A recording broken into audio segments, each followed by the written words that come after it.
Hello. I am Tamika Collins, and you are on my YouTube page. You can follow me at Tamika Collins on Facebook. You can follow me as Coffee on TikTok. That's COFEPH. You can follow me as Coffee Sings on my Instagram, which is COFEPHSINGS, all one word.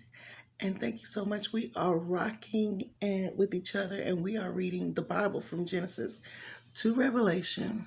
We're going to get there. And we are on now chapter 32. But we have to recap and we have to read a few scriptures because it cut off on that last one. So it cut off a little bit. So recapping chapter 31, Jacob has said that he wants to leave, and Laban's sons, Laban is Jacob's uncle, his cousins are in the dad's ears, Laban's ears, and Laban is changing his attitude toward Jacob, and so that makes Jacob a little, like, well, what's going to happen next? A little scared. So Jacob leaves without telling him or anyone when and he's leaving, and he leaves in the middle of the night. He takes his wealth, he takes his wives, who are Laban's daughters, and his servants in the middle of the night. Laban is upset because not only did they leave, but no one told him. He didn't get to kiss his daughters or his grandchildren goodbye. And somebody has stolen his household idols, which was Rachel, but I don't think we came to that part yet. So Jacob doesn't know that part. But anyway, Laban meets up with Jacob. But God had came to Jacob and to Laban in a dream and told him, don't you mess with Jacob. And they have come to an agreement and put up this pile of rocks and have named it to whereas it's a covenant that they won't come past those rocks to mess with each other. So that's where we were at chapter 31, and we are at verse 51. So see this pile of stones, Laban continued, and see this monument I have set between us. They stand between us as witnesses of our vows. I will never pass this pile of stones to harm you, and you must never pass this pile of stones or this monument to harm me. I call on God of our ancestors, the God of our grandfather Abraham, and the God of my grandfather Nahor to serve as judge between us. So Jacob took an oath before the fearsome God of his father Isaac to respect the boundary line. Then Jacob offered a sacrifice there on the mountain and invited everyone to the covenant feast. After they had eaten, they spent the night on the mountain. Laban got up early in the next morning, and he kissed his grandchildren and his daughters and blessed them. Then he left and returned home. So, chapter 32. As Jacob started on his way again, angels of God came to meet him. When Jacob saw them, he exclaimed, "This is the God's camp." So he named the place Mahanaim. Then Jacob sent messengers ahead to his brother Esau, who was living in the region of Seir, in the land of Edom. He told them, "Give this message to my master Esau. Humble greetings from your servant Jacob. Until now, I have been living with Uncle Laban, and now I own cattle, donkeys, flocks of sheep and goats, and many servants, both men and women. I have sent these messengers to inform my lord of my coming, hoping that you will be friendly to me." Okay, he trying to make sure it's going to be some peace there when he gets there. Okay. After delivering the message, the messengers returned to Jacob and reported, "We met with your brother Esau, and he is already on his way to meet you with an army of 400 men. Jacob was terrified at the news. He divided his household, along with the flocks and herds and camels, into two groups. He thought, if Esau meets one group and attacks it, perhaps the other group can escape. Then Jacob prayed, "O God of my grandfather Abraham and God of my father Isaac, O Lord, you told me return to my own land to your relatives, and you promised me I will treat you kindly. I am not worthy of all the unfailing love and faithfulness you have shown me, your servant. When I left home and crossed the Jordan River, I owned nothing except a walking stick. Now my household fills two large camps. O Lord, please rescue me from the hand of my brother Esau. I am afraid that he is coming to attack me along with my wives and children. But you promised me I will surely treat you kindly, and I will multiply your descendants until they become as numerous as the sands along the seashore, too many to count.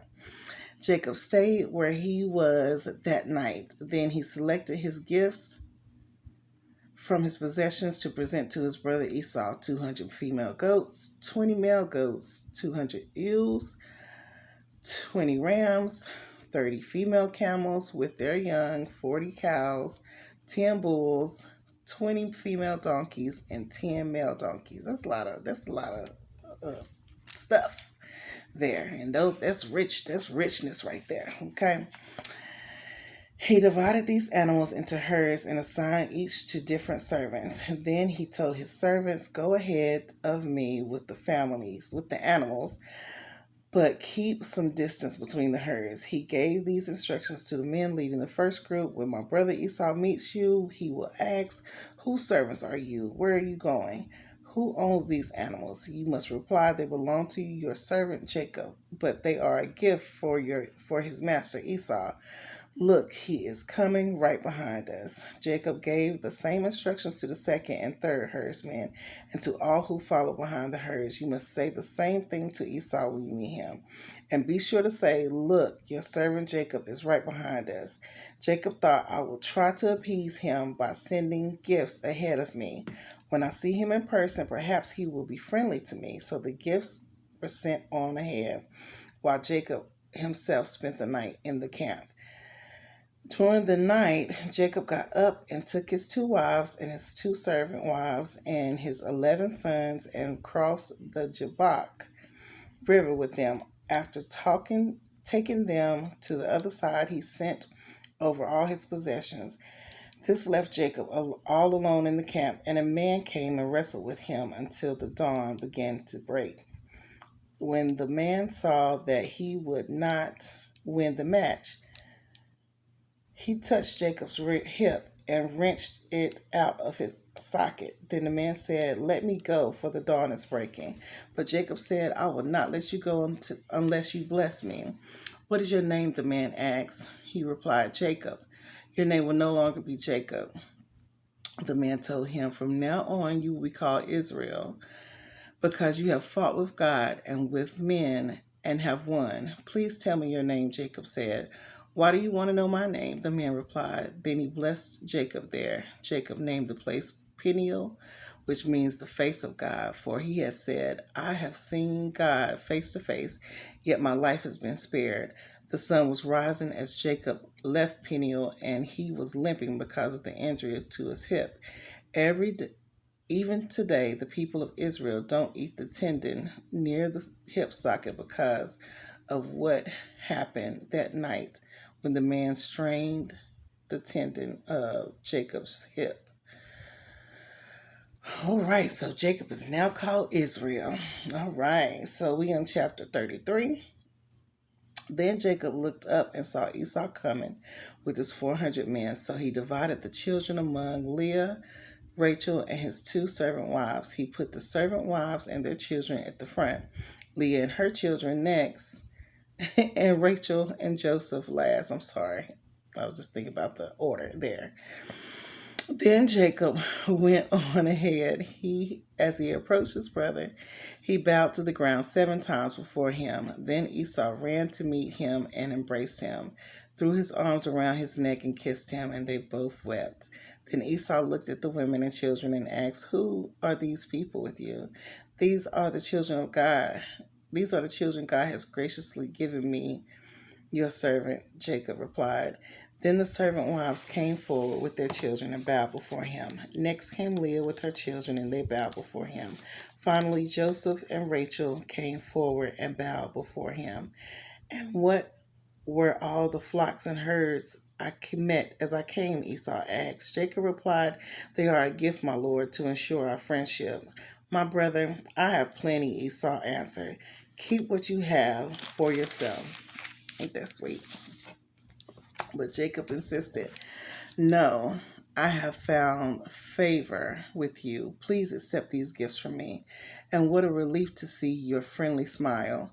It is like seeing the face of God. Please take this gift I have brought you. For God has been very gracious to me. I have more than enough, and because Jacob insisted, Esau finally accepted the gift. Well, Esau said, let's be going. I will lead the way. But Jacob replied, you can see, my lord, that some of the children are very young, and the flocks and herds have their young too. If they are driven too hard, even for one day, all the animals could die. Please, my lord, go ahead of your servant. We will follow slowly at the pace that is comfortable for the livestock and the children. I will meet you at Seir. All right, Esau said, but at least let me assign some of my men to guide and protect you. Jacob responded, that's not necessary. It's enough that you have received me warmly, my lord. So Esau returned around and started back to Seir that same day. Jacob, on the other hand, traveled on to Succoth. There he built himself a house and made shelters for his livestock. That is why the place was named Succoth, which means shelters. Later, having traveled all the way from Padam Aram, Jacob arrived safely to the town of Shechem in the land of Canaan. There he set up camp outside the town. Jacob bought the plot of land where he camped from the family of Hamor, the father of Shechem, for a hundred pieces of silver. And there he built an altar and named it El Elohi Israel. Okay, ain't that a good little reunion? Yes, it is. And while I was reading that part, you know, sometimes we can get in our heads and we make the situation worser than we think or worse than it is. And, forgiveness is big. A lot of people don't want to do it. And it takes a big human being and a great heart to forgive, especially when you've been done wrong over and over by a person or, family or friends who you felt like had your back, or that should have been there for you and they weren't.